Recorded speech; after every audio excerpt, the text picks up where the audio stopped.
नमस्कार दोस्तों। आइए सुनते हैं मालती जोशी की लिखी कहानी मोह भंग। अगर आपको कहानी पसंद आए तो वीडियो को लाइक जरूर करें। अरे चलो भाई, कहाँ हो तुम सब? मैंने दोबारा आवाज दी। प्रतिक्षण मेरा धैर्य चुकता जा रहा था। कहाँ तो घर पर 5:30 बजे उठ जाती थी और यहाँ 7 बज गए हैं। अब तक चाय हलक से नहीं उतरी। गिरीश। इस बार शायद स्वर बहुत खींचा हुआ था, क्योंकि गिरीश भागा भागा भीतर आया और वॉश बेसिन की ओर जाते हुए बोला, तुम शुरू हो जाओ दीदी। मैं अभी 1 मिनट में हाजिर हुआ। सुबह सुबह क्या काम लेकर बैठ गए थे? मैंने चाय डालते पूछा। मछलियों को खाना दे रहा था। पॉन्ड की वीकली सफाई भी ड्यू थी ना। खैर वह फिर बाद में कर लूंगा। सुनीता जाग गई है ना? मैंने उसकी भी बना ली थी। मैंने गिरीश के आगे कप सरकाते हुए कहा। सुनीता अपनी बिटिया को मॉर्निंग वॉक कराने ले गई है। बिटिया? मतलब शेरी। उसे रोज सुबह घुमाने ले जाना होता है। मैंने तो कह दिया, इतनी सुबह अपने से नहीं उठा जाएगा। इसके बदले मैं मछलियों की देखभाल कर लूंगा। पर शायद मेरे भीतर की उथल पुथल चेहरे पर प्रतिबिंबित हो गई थी। गिरीश ने हंसकर पूछा, क्या बात है? कहाँ, कुछ भी तो नहीं। कुछ तो है, तुम मुझसे छिपा नहीं सकती। मैं छिपाना चाहती भी नहीं, मैंने कहा।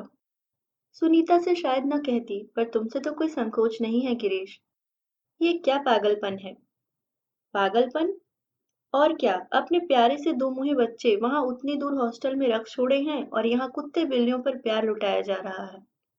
कल से देख रही हूँ, सुनीता उस कुतिया के लाड प्यार में खो सी गई है, जबकि उसके असली हकदार वहां अनुशासन की जंजीरों में कैद हैं। उनकी किलकारियों के बिना घर कैसे भाई भाई करता है, देखो तो। Good morning everybody. मैंने अपनी बात बीच में ही छोड़कर देखा। सुनीता प्रसन्न मुद्रा में दरवाजे पर खड़ी थी। उसका गोरा गुलाबी चेहरा सुबह की ताजी हवा में गुलाब सा खिल गया था। बच्चों की तरह किलकते हुए उसने कहा, गिरीश, आज जानते हो इसने क्या किया? पर इससे पहले कि वह आगे कुछ कहती, गिरीश ने दोनों हाथ फैलाकर उसे चुप रहने का संकेत दिया। क्या बात है? बात कुछ नहीं है, बस यही कि दीदी यहाँ 4 दिन आराम करने के लिए आई हैं। उन्हें अपनी मानस कन्या के गुणगान से बोर मत करो। आप बोर होती हैं दीदी? चाय लोगी ना सुनीता? मैं जरा गर्म करके ले आती हूँ। मैंने छुटकारा पाने की कोशिश की, पर सुनीता ने मेरा वह प्रयास सफल नहीं होने दिया। चाय अभी रहने दीजिए दीदी, नारायण आ गया है, बना देगा। पर यह बतलाइए, क्या आपको जानवर अच्छे नहीं लगते? यह जानने का कभी मौका ही नहीं मिला रे। शादी से पहले घर की बड़ी लड़की के नाते माँ की गृहस्थी का भार ढोती रही, छोटे भाई बहनों को संभालती रही। ससुराल का घर भी भरा पूरा था। अपने तो 3 ही बच्चे हैं, पर ननद देवर ढेर सारे थे। कोई न कोई पढ़ाई के लिए हमेशा पास बना रहा। अब तो खैर सब ठिकाने से लग गए हैं। अपने बच्चे भी नौकरदार हो गए हैं। पिछले महीने अजय अपनी पोस्टिंग पर चला गया तो घर एकदम खाली हो गया। इतनी फुर्सत की आदत नहीं है ना, इसी से शायद बीमार पड़ गई। चलो अच्छा हुआ, इसी बहाने तुम हमारे हिस्से में तो आई। पर याद रखो दीदी, तुम यहाँ आराम के लिए आई हो। सुबह सवेरे से इस तरह रसोई में जुट जाओगी तो जीजा जी हमें क्या कहेंगे? सुबह सवेरे? अरे 7 बजे चाय बनाई है। जानते हो, घर पर तो इतनी देर में मैं नहा धोकर पूजा में बैठ चुकी होती हूँ।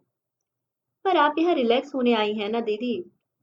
देन रिलैक्स, सुनीता ने कहा। हमें भी कुछ सेवा का मौका दीजिए। इन दोनों का ऐसा स्नेह ही तो खींच लाया है मुझे। नहीं तो अपना घर छूटता ही कहाँ है। कभी बच्चों की पढ़ाई, कभी परीक्षा, कभी बीमारी, हमेशा कोई न कोई बंधन लगा ही रहा। पिछले साल विनय की शादी हुई, सबने कहा चलो अब आप फुर्सत हुई। पर कहाँ, पूरा साल 30 त्योहारों में बीत गया, जिसके लिए बहू मेहमानों की तरह आती जाती रही। हाँ, उसके बाद एकदम सन्नाटा छा गया। और अजय के जाने के बाद तो बस सोना घर जैसे काटने को दौड़ने लगा। अकेले सोच में घुल घुल कर ही बीमार पड़ गई मैं। तब इन्होंने ही कहा, गिरीश इतना बुला रहा है, चली क्यों नहीं जाती? जाओ हफ्ते 2 हफ्ते अपने अफसर भाई की खातिरदारी एंजॉय कराओ। मैं कुछ दिन राम खिलावन की रसोई झेल लूंगा। बस मेरा हाजमा लाइलाज होने से पहले लौट आना। बड़ी उमंग लेकर आई थी। औरत बूढ़ी भी हो जाए, उसका पीहर के प्रति उत्साह कम नहीं होता। मुझे तो खुशी थी कि अम्मा बाबूजी के बाद भी भाइयों ने नाता नहीं तोड़ा। बहनों को जब तक बुलाते रहते हैं। उमेश तो अमेरिका आने का न्योता भी दे चुका है। पर मैं यहाँ मुकेश के पास कल्पकम तक तो जा नहीं पाती। 6 भाई बहन थे हम लोग, 6 दिशाओं में बट गए हैं। गिरीश का ही ठिकाना ऐसा है कि अकेली आ जा सकती हूँ। बड़ी उमंग से आई थी, पर आते ही मन बुझ सा गया। रेनू चीनू ऊटी में है यह मालूम था, पर उन दोनों के बिना घर इतना सोना लगेगा इसकी कल्पना नहीं थी। लगा लाई हुई ढेर सी मिठाई अकारथ गई। दीदी दोपहर आपको 1-2 घंटे अकेले रहना पड़ेगा, बोर तो नहीं होंगी? क्लब जा रही हो? नहीं, क्लब तो एक आध दिन छोड़ा भी जा सकता है, और क्लब में तो मैं आपको भी ले जा सकती हूँ। फिर दरअसल हम लोगों ने एक संस्कार केंद्र खोल रखा है। बुधवार शुक्रवार में क्लास लेती हूँ। सुनीता ने बताया तो मैंने कहा, मुझे तुम्हारे क्लब में कोई इंटरेस्ट नहीं है, पर यहाँ तो मैं भी साथ चल सकती हूँ। सुनीता ने जैसे राहत की सांस ली। करीब 2-2:30 बजे हम लोग घर से निकले। काफी दूर जाकर सड़क के किनारे उसने गाड़ी रोकी। कोई नई कॉलोनी बन रही थी। मजदूरों की झुग्गियों से सारी जगह पटी थी। यहाँ अकेली मत आया करो तुम। शेरी है ना साथ में, उसने शेरी को थपथपाते हुए कहा, और उसे चौकीदारी के लिए छोड़कर गाड़ी से उतर पड़ी। सुनीता के उतरते ही बच्चों ने उसे घेर लिया। उसकी गाड़ी को उन्होंने दूर से पहचान लिया था। उन 2 घंटों में मैंने सुनीता का एक नया ही रूप देखा। उन बच्चों के गंदे कपड़े, अधनंगे शरीर, चिपचिपाते चेहरे, किसी से उसे परहेज नहीं था। किसी की नाक पोंछती हुई, किसी को पट्टी बांधती हुई, किसी की आंखों में दवा डालती हुई, वह ममता की मूरत बन गई थी। बच्चों को टॉफियां बांटते हुए उसका चेहरा एक अपूर्व उल्लास से दमक रहा था। उस सुनीता को देखकर कौन कह सकता था कि वह इतने बड़े अफसर की बीवी है, अंग्रेजी में एमए है, और अपने समय में कॉलेज की ब्यूटी क्वीन रह चुकी है। और उस समय तो मैं विस्मय से ठगी रह गई जब उसने बच्चों को सरल भाषा में एकलव्य की कहानी सुनाई। लौटते समय मैं चुप चुप ही थी। बोर हो गई ना दीदी? नहीं तो, मैं तो यह सोच रही थी कि यह एकलव्य की कथा तुमने कहाँ से याद कर ली?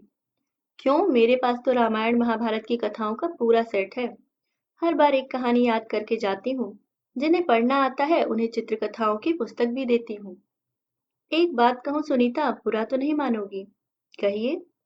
तुम्हारे मन में जो यह ममता का सागर है, उसे औरों पर क्यों लुटा रही हो?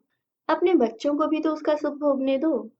उन्हें तो तुमने इतनी दूर भेज दिया है। क्यों, दूर भेज देने से ममता कम हो जाती है दीदी? और रीनू चीनू यहाँ नहीं है, इसलिए तो मैं इन बच्चों के लिए समय निकाल पाती हूँ। दीदी हम लोग तो संपन्न हैं, अपने बच्चों को कहीं भी पढ़ा सकते हैं, पर इन अभागों के पास तो न साधन है न सुविधा।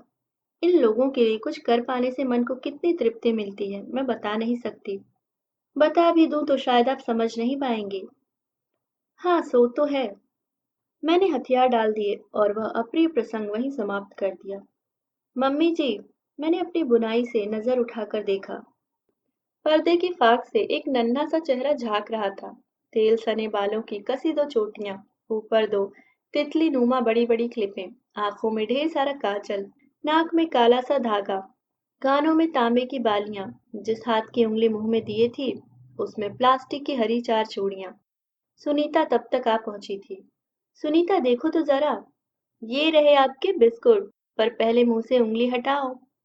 बिस्कुट पाते ही लड़की फुदकती आंगन में चली गई। जाते हुए मैंने उसे संपूर्ण रूप से देखा। उसकी बाकी साज सज्जा से जरा भी मेल न खाती उसकी दुधिया घेरदार फ्रॉक आंखों में चुभ सी गई। यह कौन है सुनीता? महरी की लड़की है, जब तब आ जाती है, बिस्कुट की बहुत शौकीन है, आते ही अपना टैक्स मांगती है। आजकल तो कपड़ों से कोई किसी को पहचान ही नहीं सकता, जरा उसकी फ्रॉक तो देखो। वह तो चीनू की फ्रॉक है दीदी, सुनीता ने कहा और एकदम सकपका गई। गिरीश अखबार पढ़ रहा था। कानों में भनक पड़ते ही एकदम उछलकर खड़ा हो गया। कौन सी फ्रॉक? सुनीता ने सहमे हुए स्वर में कहा। वही सफेद फ्रिल वाली। चीनू को छोटी पड़ रही थी और कई जगह से सिलाई भी खुल गई थी। तुमसे 1000 बार कहा है, वह दहाड़ा। तुम्हें परोपकार का ऐसा ही शौक है तो इन लोगों को नए सिलवा कर दो, पर मेरे बच्चों के कपड़ों को मत छुआ करो। हर कोई ऐरा गैरा उन्हें पहनकर घूमे, मैं टॉलरेट नहीं कर सकता। मैं स्तब्ध रह गई। गिरीश, जो हम भाई बहनों में सबसे ज्यादा हंसौड़, जिंदा दिल, शालीन और सुसंस्कृत है, वह क्या इतनी ओछी बात कह सकता है? क्या मेहमानों के सामने पत्नी को इस तरह अपमानित कर सकता है? शर्म के मारे मुझसे सिर नहीं उठाया गया। मुझे पता नहीं वह कब कमरे से बाहर चला गया। बड़ी देर बाद आवाज आई, मैं क्लब जा रहा हूँ, खाने पर इंतजार मत करना। तब मैंने ऊपर देखा, वह अजनबियों की तरह दरवाजे में खड़ा था और यह बात जैसे उसने दीवारों से कही थी। उसके जाने के बाद भी बड़ी देर तक हम एक दूसरे के सामने बेमतलब मौन बैठी रहीं। सुनीता का अभी जाते उसे मेरे सामने रोने नहीं दे रहा था, पर उसके निःशब्द आक्रोश की आंच मुझ तक पहुंच रही थी। आखिर मुझसे नहीं रहा गया। मैंने ही सूखी हंसी के साथ मौन तोड़ते हुए कहा, कई बातें हमारे संस्कारों में ऐसी घुल मिल जाती हैं कि हमें ही पता नहीं चलता। गिरीश ने तो मुझे आज अम्मा की याद दिला दी। सुनीता ने आंखों में प्रश्न भरकर मुझे देखा। अम्मा कभी भी बच्चों के कपड़े नौकरों को नहीं देती थीं। कहती, ये छोटी जात वाले बहुत गुण जानते हैं। बच्चे के कपड़ों पर ऐसा टोना टोटका करते हैं कि बेचारा सूख कर काटा हो जाता है। कई बार तो बचता भी नहीं है। आप भी इन बातों को मानती हैं? बिल्कुल नहीं। मेरे यहाँ तो तुम्हें पुराना कपड़ा ढूंढने से नहीं मिलेगा, सब उठा कर दे डालती हूँ। मैं पुराने कपड़ों से बर्तन नहीं खरीदती हूँ। एक तो उन्हें बोरी भर कपड़े दो, आधा घंटे बकझक कर अपना खून जलाओ, तब जाकर वे एक आध कटोरी एक आध प्लेट दिखाएंगी। इससे तो किसी जरूरतमंद को दो, बेचारा 6 महीने पहनेगा और दुआ देगा। अजय को किसी नाटक में भिखारी का रोल करना था। तुम विश्वास नहीं करोगी, पर घर में एक भी फटी या पुरानी कमीज नहीं निकली। पड़ोस से उधार लेनी पड़ी। सुनीता के चेहरे पर भी थोड़ी सी हंसी झलकी तो मुझे लगा मेरा श्रम सार्थक हो गया। आप इस उम्र में भी इतने सुलझे हुए विचार रखती हैं, और मैंने कहा ना, सब संस्कारों का परिणाम है। वे कब कहाँ अपना असर दिखाएंगे कोई नहीं जानता। चलो अच्छा है, भुनभुनाकर ही सही आज क्लब तो गया है, नहीं तो जब से मैं आई हूँ घर में ही कैद हो गया है। सुनीता, मैं तो तुमसे भी कहती हूँ, मेरी वजह से अपना कोई कार्यक्रम मत बदलना, नहीं तो मुझे बहुत संकोच होगा। मैं कोई मेहमान थोड़े ही हूँ। सुनीता ने जैसे मेरी बात सुनी ही नहीं, घड़ी की ओर देखते हुए बोली, दीदी 9 बज रहे हैं, खाना लगवा दें? क्यों, गिरीश क्या क्लब में खाकर आएगा? नहीं, वहाँ खाने की सुविधा नहीं है, सिर्फ, पर उन्हें देर लग सकती है। तो लगने दो ना, अभी कोई ऐसी भूख भी नहीं लगी है। शाम का नाश्ता ही अभी हजम नहीं हुआ है। फिर भी आप खा ही लेती तो ठीक था। क्लब से लौटने के बाद वे कंपनी के मूड में नहीं रहते। मैं समझ गई, आखिर 3-3 जवान बेटों की माँ हूं मैं। सुनीता शालीनता से जो बात कह नहीं पा रही थी, वह अनकही ही मेरे गले उतर गई थी। चलो खा ही लेते हैं, मैंने कहा। वैसे मुझसे पर्दा करने की जरूरत नहीं है, मैं तो जानती हूँ कि आजकल यह आम रिवाज हो गया है। हाँ, अम्मा या बाबूजी होते तो जरूर चौंक पड़ते। मैं तो इतना तरसती हूँ दीदी, अम्मा या बाबूजी दोनों में से एक को तो आज हमारे पास होना ही चाहिए था। हाँ, यह तो है। औरों की तो सारी खुशी उन्होंने देख ली थी, केवल गिरीश का वैभव नहीं देख पाए। मैं वैभव की बात नहीं कर रही दीदी, मैं तो इसलिए कह रही हूँ कि बड़ों की कमी का एहसास मुझे बार बार हो रहा है। सबसे छोटा होना बड़ा घाटे का सौदा है दीदी। लाड प्यार तो खूब मिलता है, पर चढ़ती उम्र में कोई आंख दिखाने वाला नहीं रहता। सब मर खप जाते हैं, किसी का अंकुश नहीं रहता। अंकुश? हाँ, या डर कह लीजिए। देखिए ना, आप आई हैं तो 8 दिन तक अच्छे बच्चों की तरह घर में ही बैठे रहे, नहीं तो कई बार दफ्तर से ही क्लब निकल जाते और रात के 12 बजाकर लौटते हैं। तुम कुछ कहती नहीं? कहती हूँ तो काटने दौड़ते हैं। तब उन्हें यह भी ध्यान नहीं रहता कि घर में नौकर हैं, मेहमान हैं। मैंने तो इसलिए आजकल कुछ कहना ही छोड़ दिया है। मैं हैरान रह गई। 10 साल में ही हथियार डाल दिए, और यहाँ तो 30 साल से मोर्चा संभाले हुए हैं। उसने जैसे मेरे मन को पढ़ लिया, बोली, दीदी आप लोगों में लड़ाई नहीं होती? क्यों नहीं होती, और सच पूछो तो कहाँ नहीं होती। जो लोग ऐसा दावा करते हैं वे झूठ बोलते हैं। अरे जब दो भी नाचार विचार वाले व्यक्ति आमने सामने होंगे तो टकराएंगे नहीं क्या? किस बात पर लड़ते हैं? कोई एक बात हो तो बताऊं, उस लड़ाई का असर कितने दिन तक रहता है? मैं हंसी। सुनीता, घर के लड़ाई झगड़ों को अक्सर बर्तन खड़कने की उपमा देते हैं। यह बड़ी सार्थक उपमा है। टकराते हैं तो एक धमाकेदार गूंज पैदा होती है, और बस थोड़ी देर बाद फिर सब शांत। मन में कुछ नहीं घुमड़ता? मन में कुछ होगा तभी तो घुमड़ेगा ना। यहाँ तो कुछ बचता ही नहीं, मौके पर ही सब हिसाब साफ हो जाता है। बेकार का झंझट हम पालते ही नहीं। खाना लगवा रही हूँ दीदी, उसने कहा, और मेरा प्रवचन अधूरा ही छोड़कर भीतर चल दी। यूं ही बैठे बैठे पत्रिकाएं देख रही थी कि गिरीश दफ्तर से आ गया। आज बड़ी जल्दी लौट आए। हाँ, थोड़ा जल्दी उठ गया। अकेली हो? सुनीता कहाँ है? अपने संस्कार केंद्र पर गई है। आज तुम नहीं गई, इतनी जल्दी आउट हो गई। मेरी उसकी उम्र में फर्क भी तो है, उतनी एनर्जी मैं कहाँ से लाऊंगी। पिक्चर के इरादे से जल्दी आ गया था। आज फ्राइडे की याद ही नहीं। चलो अच्छा ही हुआ, तुम्हारे साथ दो बातें अकेले में करने का मन हो रहा था। दीदी कल के नाटक के लिए मैं बहुत बहुत शर्मिंदा हूँ। चलता है रे, छोटी मोटी झड़पें तो घर में होती ही रहती हैं, लेकिन उन्हें अवॉइड तो किया जा सकता है। सुनीता जानती है कि जब भी मैं किसी को रीनू चीनू के कपड़े पहने देखता हूँ तो सुलग उठता हूँ। फिर भी वह मुझे बार बार टॉर्चर करने से बाज नहीं आती। क्या वह इतनी सी बात नहीं समझती कि हर एक कपड़े के साथ कुछ यादें गुथी हुई होती हैं। किसी और के शरीर पर देखता हूँ तो मन पर सांप लौट जाता है। और शायद इसलिए सुनीता वे कपड़े बांटती फिरती है, क्योंकि उनमें यादें गुथी हुई हैं। उन यादों को वह दूसरों के सहारे मूर्त करना चाहती है। अलमारी में निर्जीव से पड़े हुए प्यारे प्यारे कपड़े उसे उदास कर जाते होंगे। वह चाहती है कि कोई उन्हें पहने और उसे असीसे, उसके बच्चों के लिए दुआ करे। वह तो माँ है गिरीश, जानते हो आज मैं उसके साथ क्यों नहीं गई। वहां उसका इस तरह बेसुध होकर अपनी ममता लुटाना मुझसे देखा नहीं जाता। उन बच्चों के माध्यम से अपने बच्चों तक पहुंचने का उसका दयनीय प्रयास मुझे रुला जाता है। और तब तुम लोगों के पागलपन पर इतना ताव आता है कि बस। पागलपन मेरा नहीं है दीदी, सुनीता का है, उसी की जिद है यह।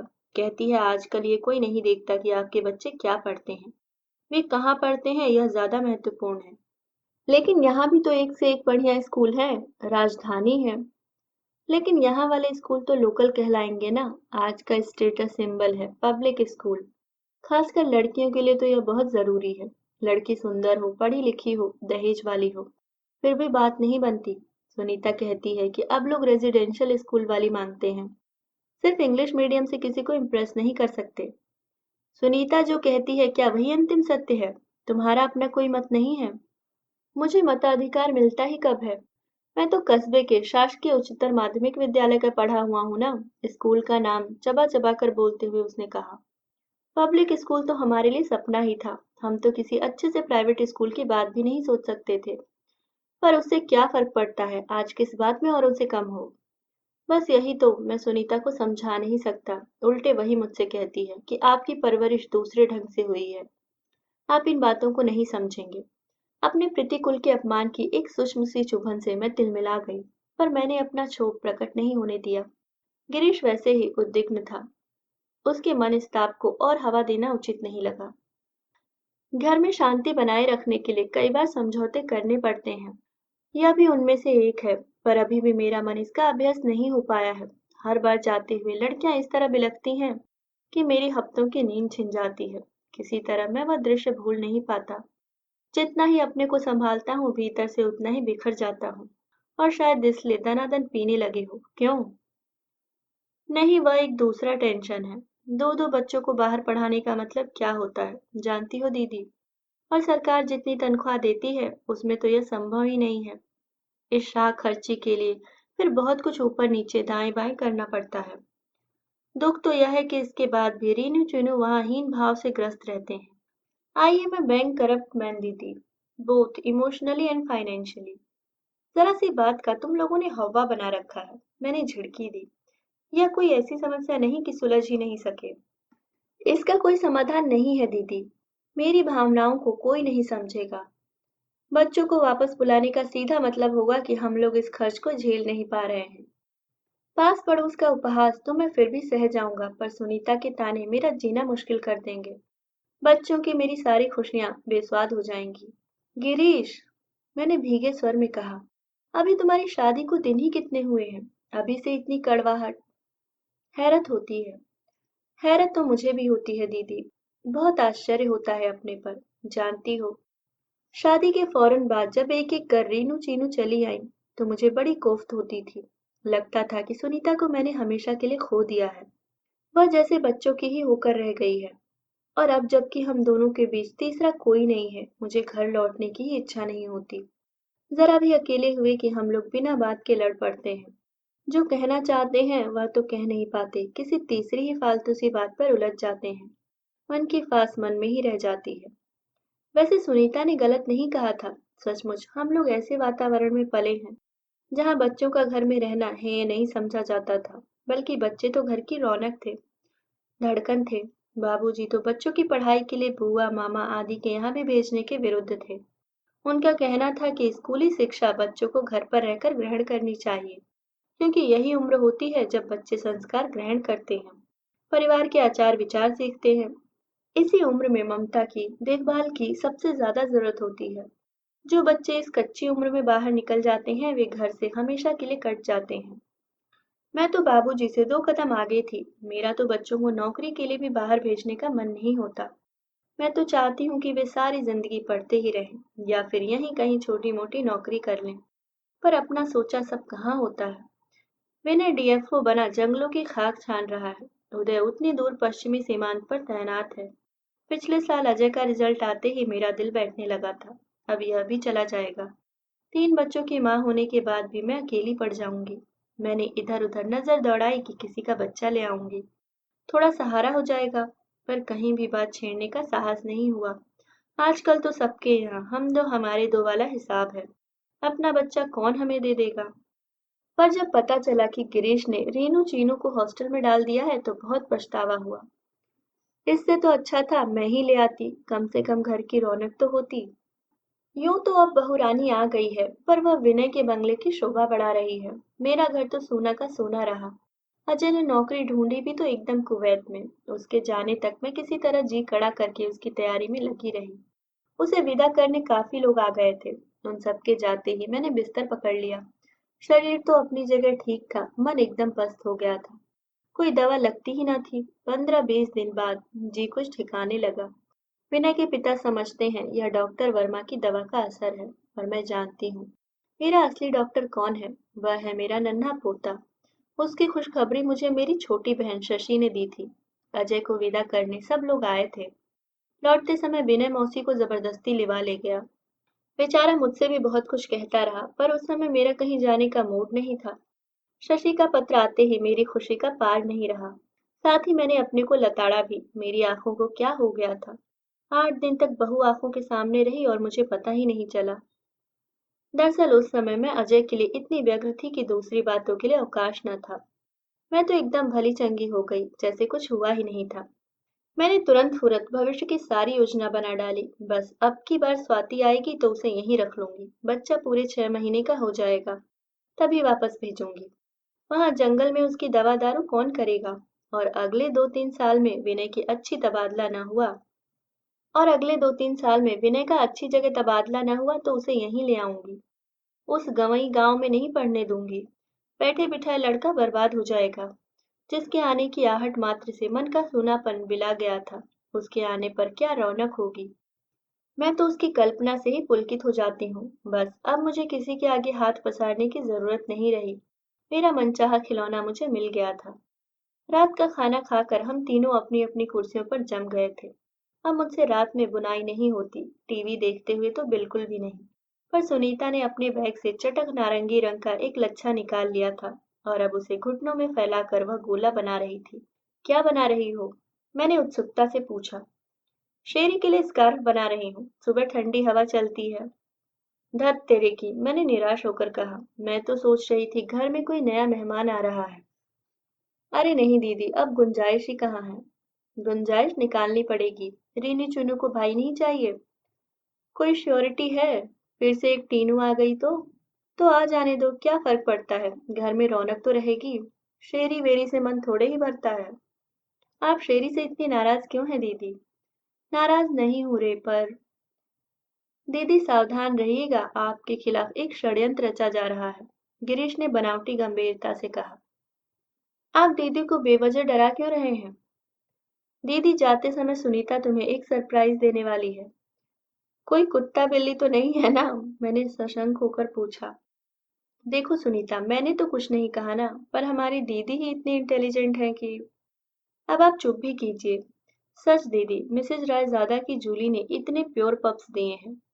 मेरा बस चले तो मैं सबको उठा लाऊं। आप मेरी इतनी सी बात मानिए, कम से कम एक तो जरूर ले जाइए।